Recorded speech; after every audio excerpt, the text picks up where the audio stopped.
नमस्कार, good evening, शुभ संध्या दोस्तों। स्वागत है आपका अपने ही कार्यक्रम स्पोर्ट्स स्कैन में। अगले 15 मिनट खेल जगत की ढेर सारी खबरें होंगी, चर्चा भी करेंगे उन पे। स्वीकार कीजिए लवलीन निगम का नमस्कार। और खेल खबरों पे चर्चा के लिए खासतौर से फीफा फुटबॉल वर्ल्ड कप पे चर्चा के लिए आज हमने स्टूडियो में आमंत्रित किया है farmer international player and head coach of women national football team अनादि बरुआ को। नमस्कार अनादि जी, नमस्कार। स्टूडियो में आपका स्वागत है। तो देखा जाए अनादि जी, फीफा फुटबॉल विश्व कप अपने एक तरफ कहें समाप्ति की और है, या बोलें कि चरम पे है। अब सेमीफाइनल रह गए, फिर फाइनल और फिर थर्ड पोजीशन के लिए। आज जो पहला सेमीफाइनल होगा अर्जेंटीना और क्रोएशिया के बीच, हम ये भी कह सकते हैं कि अर्जेंटीना का अटैक और क्रोएशिया की डिफेंस में देखते हैं कि कौन आगे निकलता है। बहुत ही अच्छा सवाल है पहला मैम, क्योंकि दोनों टीमें संतुलित टीम है। और क्रोएशिया के बारे में पता चलता है कि do and die last minute तक वो अपना गेम में जो कहते हैं ना एनर्जी वाला पावर है। अगर आप 120 मिनट में खिलाते हैं तो वो 120 मिनट से भी ज्यादा खेल सकते हैं। रही बात अर्जेंटीना, दोनों एक अच्छे प्लेयर मेसी जो वर्ल्ड के टॉप प्लेयर हैं, और दूसरे एंगल से देखते हैं तो क्रोएशिया के जो कैप्टन है लोटा मॉड्रिच, वो भी बहुत अच्छे प्लेयर हैं। तो दोनों हाफ के प्लेयर हैं, दोनों का तालमेल बहुत अच्छा है अपने टीम के लिए। मैच बहुत अच्छा रहेगा। तमाम खबरों पर चर्चा करेंगे। पहले सुर्खियां। कतर में फीफा फुटबॉल विश्व कप के पहले सेमीफाइनल में आज देर रात अर्जेंटीना का मुकाबला क्रोएशिया से होगा। भारत और बांग्लादेश के बीच 2 क्रिकेट टेस्ट मैचों की श्रृंखला का पहला मैच कल से चटगांव में। भारत FIH नेशंस कप महिला हॉकी प्रतियोगिता के सेमीफाइनल में पहुंचा। और भोपाल में राष्ट्रीय निशानेबाजी चैंपियनशिप में ओलंपियन मनु भाकर ने 10 मीटर पिस्टल जूनियर स्पर्धा में स्वर्ण पदक जीता।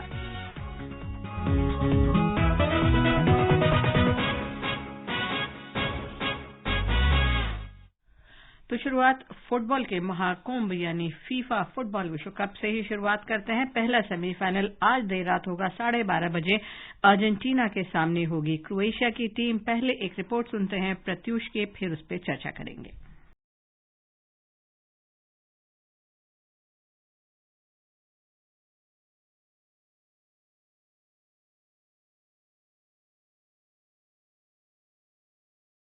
Of 34-year-old winger Angel Di Maria will be the biggest question ahead of this match for Argentina.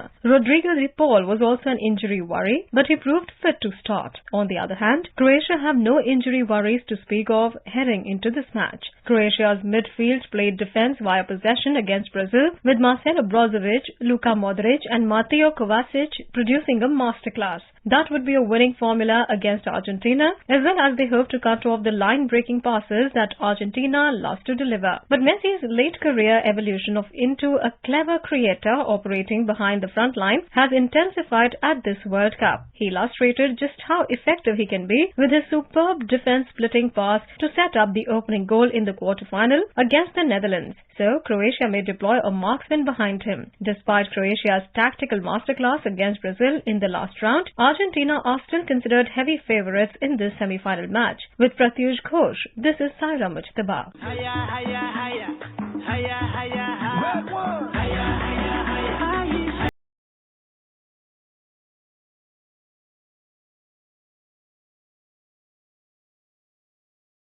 कि एंजल डी मारिया तो अब जैसा कि अभी आपसे जिक्र हो रहा था ठीक है, लेकिन लग रहा है कि अर्जेंटीना को अपने खिलाड़ियों की फिटनेस को लेकर थोड़ी प्रॉब्लम होगी।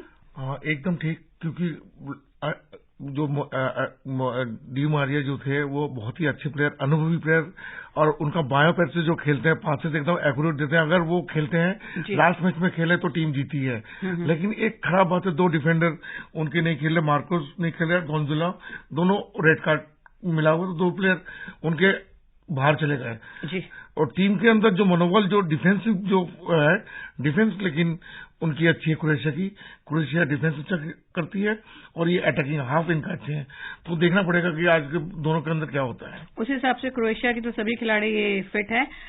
क्रोएशिया की अगर बात करें तो उनको लुका मॉड्रिच बेशक गोल ना कर पाए हों, लेकिन हम उन्हें कम करके नहीं आंक सकते, एकदम नहीं कर सकते। लेकिन इस वर्ल्ड कप में इन्होंने 4 मैच पूरा ड्रॉ किया है, और लास्ट वर्ल्ड कप में एक्स्ट्रा टाइम में इन्होंने गोल किए हैं, और इस वर्ल्ड कप में 4 मैच के ड्रॉ करने के बाद ये टफ कंपटीशन में 2 गोल से हारने के बाद फिर गोल मार रहे हैं। तो ये एक ऐसी टीम है कि डू एंड डाई और पेनिट्रेशन करके बॉल को मूव बहुत लंबा पेनिट्रेट करते हैं और एरियल फुटबॉल खेलते हैं। वैसे बहुत कम टीम, खाली जर्मनी खेलती थी और अब ये क्रोएशिया खेलती है।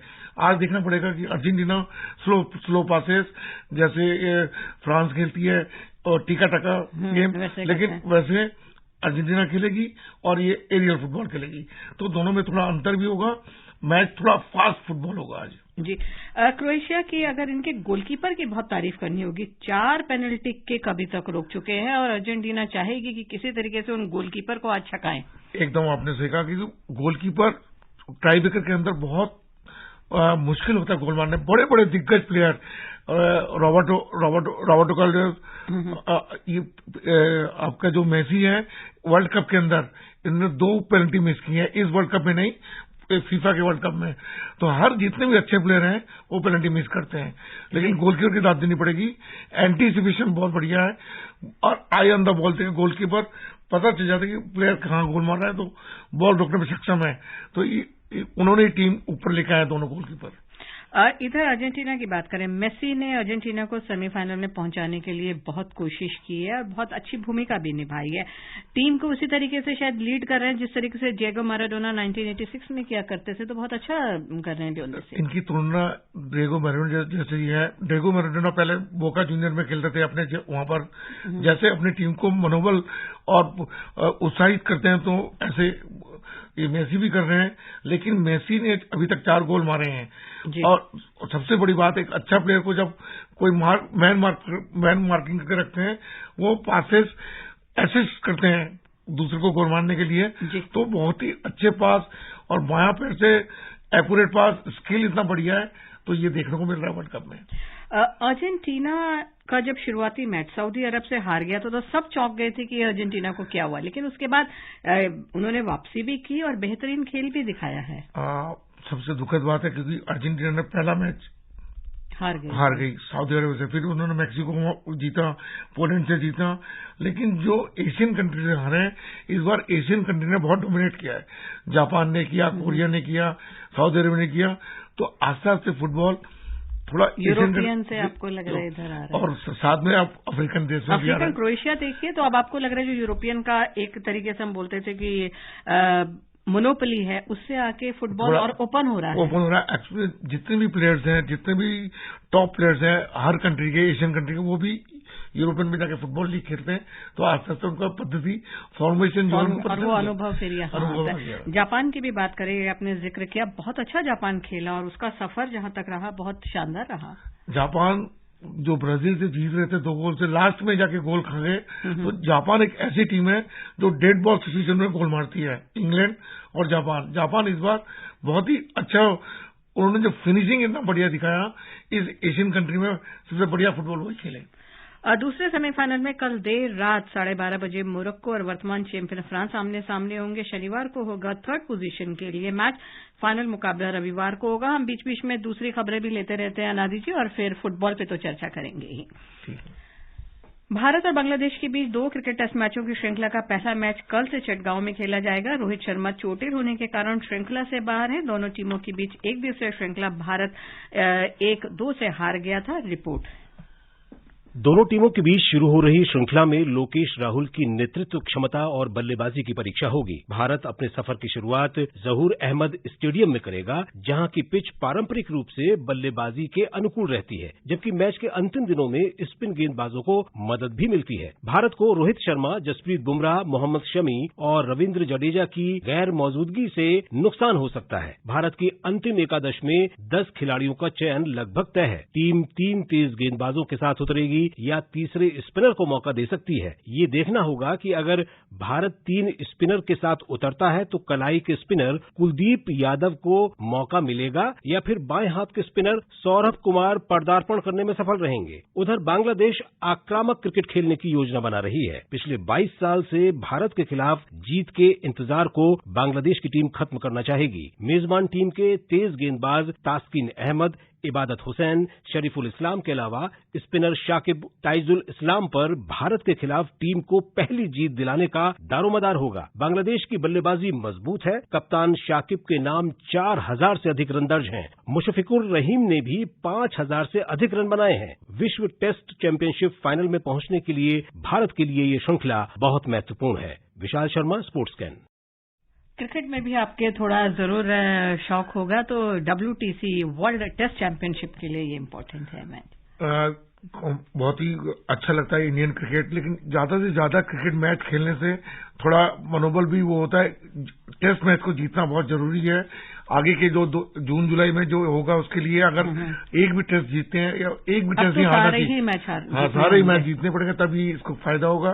तो डू एंड डाई जैसे फुटबॉल में होता है, ऐसे क्रिकेट करना पड़ेगा। भारत और ऑस्ट्रेलिया के बीच तीसरा 2020 महिलाओं का क्रिकेट टेस्ट मैच भी कल खेला जाएगा। ये मैच होगा मुंबई के ब्रेबॉर्न स्टेडियम में कल शाम 7 बजे से। 5 2020 क्रिकेट मैचों की श्रृंखला है, जिसमें दोनों टीमें एक एक मैच जीतकर बराबरी पर हैं। और हम रैंकिंग भी बता दें, भारत की सलामी बल्लेबाज स्मृति मंदाना ने आज जारी आईसीसी महिला 2020 अंतर्राष्ट्रीय रैंकिंग में बल्लेबाजों की सूची में करियर के सर्वश्रेष्ठ 741 अंक रेटिंग हासिल किए हैं। वो तीसरे स्थान पर बरकरार हैं। लौटे अर्जेंटीना और जो ये मैच होगा क्रोएशिया के बीच, कांटे का मुकाबला हो सकता है, क्योंकि अगर हेड टू हेड देखें दोनों के बीच 5 मुकाबले हुए हैं, दोनों ने 2-2 जीते हैं, 1 ड्रॉ हुआ है। क्रोएशिया दोनों बार पेनल्टी में जीती है। एक्स्ट्रा टाइम के बाद 120 मिनट खेलने के बाद पेनल्टी शूटआउट में जीती है जी। और अर्जेंटीना भी एक पेनल्टी शूटआउट में जीती है और 2 गोल में गेम के अंदर जीती है। इसलिए मेरा जो ओपिनियन है, क्रोएशिया ज्यादा टफ टीम है, क्योंकि ये 120 मिनट खेलने के बाद भी लास्ट मिनट में भी दमखम इतना फास्ट है, तो एनर्जी के लेवल में फास्ट फुटबॉल होगा। अनादि जी, अगर पूछा जाए लियोन मेसी का सपना टूटेगा आज या लुका मॉड्रिच का? तब मतलब दोनों, लुका मॉड्रिच 37 साल के और ये 35 साल के, इनका दोनों का लास्ट वर्ल्ड कप है। दोनों ही चाहेंगे कि आगे लेके जाएं। मेसी ने पूरा जितना भी कोपा कप, पूरा यूरोपियन कप, क्लब 17 बार जीते, लेकिन उनको फुटबॉल का फीफा कप फुटबॉल का वो लेके जाना है कंट्री के लिए, उनका सपना है। सेम सपना उनका भी है जी। तो बहुत ही अच्छा मुकाबला। भारत FIH नेशंस कप महिला हॉकी प्रतियोगिता के सेमीफाइनल में पहुंच गया है। स्पेन में कल भारतीय टीम ने पूल बी के अपने दूसरे मैच में एशियाई चैंपियन जापान को 2-1 से हराया। सलीमा टेटे और ब्यूटी डुंगडुंग ने गोल किया। भारत ने पहले मैच में चिली को हराया था और प्रतियोगिता की विजेता team FIH pro league 2023-24 season के लिए क्वालीफाई करेगी। भोपाल में राष्ट्रीय निशानेबाजी चैंपियनशिप में ओलंपियन मनु भाकर ने 10 मीटर पिस्टल जूनियर स्पर्धा में स्वर्ण पदक जीता। कल फाइनल में हरियाणा के मनु ने तेलंगाना की ईशा सिंह को 17-13 से हराया। युवा मामले और खेल मंत्री अनुराग ठाकुर ने कहा है कि सरकार ने नवोदित खिलाड़ियों के अंतर्राष्ट्रीय मानकों तक पहुंचने के लिए खेल के बुनियादी ढांचे के विकास और विश्व स्तरीय प्रशिक्षण सुविधाओं के लिए पर्याप्त धनराशि प्रदान की है। उन्होंने कहा कि खेलो इंडिया योजना, राष्ट्रीय खेल संघों को सहायता, लक्ष्य ओलंपिक पोडियम योजना यानी टॉप्स और भारतीय खेल प्राधिकरण की खेल प्रोत्साहन योजनाओं जैसी योजनाओं के माध्यम से हासिल किया गया है। चलते चलते एक और सवाल अनादि जी, इस टूर्नामेंट में अब तक 198 गोल हो चुके हैं और मेरे ख्याल से जितने फीफा में इस वाले में हमने उलटफेर देखे हैं, शायद और किसी फीफा उसमें नहीं हुए होंगे।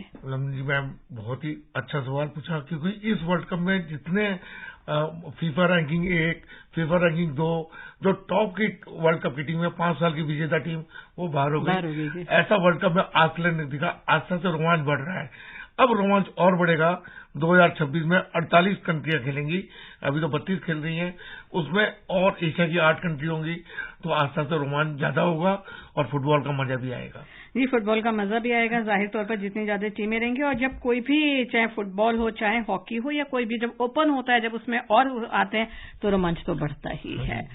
चलते चलते एक और खबर, चेन्नई मैराथन का अगला संस्करण 8 जनवरी को आयोजित किया जाएगा। इस मैराथन में अंतर्राष्ट्रीय एथलीटों के भाग लेने की उम्मीद है और इस मैराथन का उद्देश्य है मधुमेह पर जागरूकता बढ़ाना। अब बिल्कुल समय नहीं है चर्चा को आगे बढ़ाने के लिए। बहुत बहुत धन्यवाद आपका अनादि जी, और लिस्टर्स हमारी तरफ से शुभ रात्रि।